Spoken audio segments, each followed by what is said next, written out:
اور مغرب کا، جو بالکل ایکسپوز پہلے بھی ہو چکا ہے اور ابھی بھی ہو چکا ہے. اور ڈاکٹر عافیہ صدیقی کے لیے ہم شروع سے ہم اس کمپین کو لے کے چلتے آئے، اور وہ کھلی کتاب ہے امریکہ کے اس چہرے کی جو کہ ڈاکٹر عافیہ کے ساتھ نظر آتا ہے کہ 86 سال کی جو سزا دی گئی بے قصور. اور آج بھی جو ہے وہ فلسطین کے معاملے میں امریکہ کا یک طرفہ حمایت کرنا اسرائیل کی، جس نے درندگی بربریت کا جس طرح مظاہرہ کیا ہے. اور مطلب مجھے یاد آ رہا ہے کہ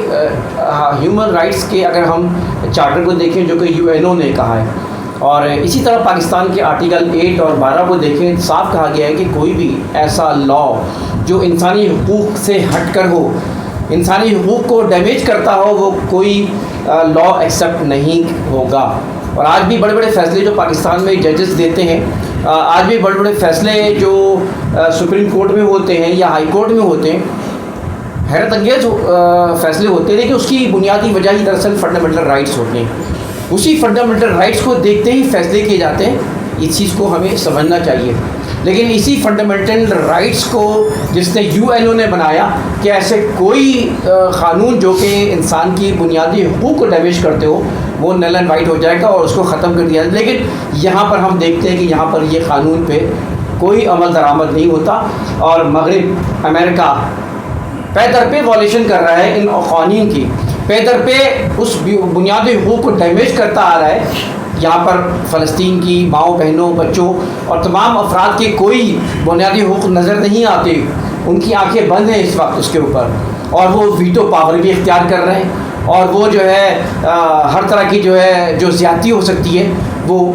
انہوں نے دوہرا معیار، چاہے وہ کشمیر ہو، چاہے وہ افغانستان ہو، چاہے فلسطین ہو،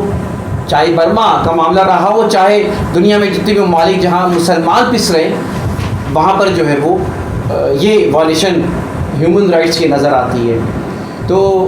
اس پہ سوچنا چاہیے، اور اسی لیے آج ہم نے ہیومن رائٹس کے جانب سے ایک جو کہ دنیا میں ظاہر ہے کہ ایک وائس سمجھی جاتی ہے، سنی جاتی ہے، تو آج بھی ہم نے اس ویو کو کریٹ کرنے کی کوشش کی ہے جو کہ ہیومینٹی اینگل سے ہو، جو کہ انسانیت سے جس کا تعلق ہو. اس ویو کو ہم نے کریٹ کرنے کی کوشش کی ہے، اور انشاءاللہ ہو سکتا تو ہم اس کو قرارداد کی صورت میں بھی ہیومینٹی بیس پر انشاءاللہ ہم لے کے چلیں گے. ساتھ ساتھ افسوس کا اظہار ہم اس پر بھی کرتے ہیں جو ہمارے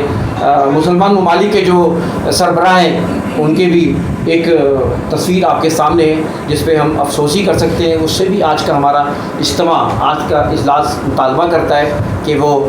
ہوش کے ناخن لیں اس سے پہلے کہ عوام ان کے گریبانوں تک پہنچے، اور وہ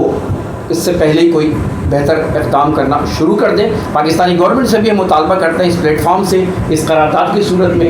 کہ پاکستانی گورنمنٹ ہو، اسٹیبلشمنٹ ہو، آرمی ہو، یا جو بھی قوت اور پاور میں ہے، اس وقت جتنے بھی بہتر انداز میں اقدامات کر سکتے ہوں، بھرپور آواز اٹھا سکتے ہوں اس وقت مسلمانوں کے لیے، فلسطین کے لیے، اس کردار کو بھرپور ادا کریں. ہماری کوشش رہے گی انشاءاللہ اگلے بھی ہم پروگرامات کریں، اور ہمیشہ ہم نے یہ بات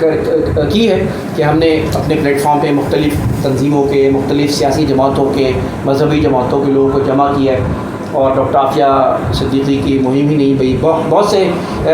موضوعات پر، بہت سے مقامات پر ہم نے اس طرح کا مظاہرہ کیا ہے، یکجہتی کا مظاہرہ کیا ہے. اور اس وقت تو ظاہر ہے کہ جو کنڈیشن اس وقت ہے فلسطین کی، اس وقت تو ہمیں اتحاد کی ضرورت ہے ہمارے اندر، اور ایک بہت بڑا دشمن ہمارے سامنے کھڑا ہے، اور ہمیں کیا کرنا چاہیے اس بات کو ہمیں سمجھنا چاہیے.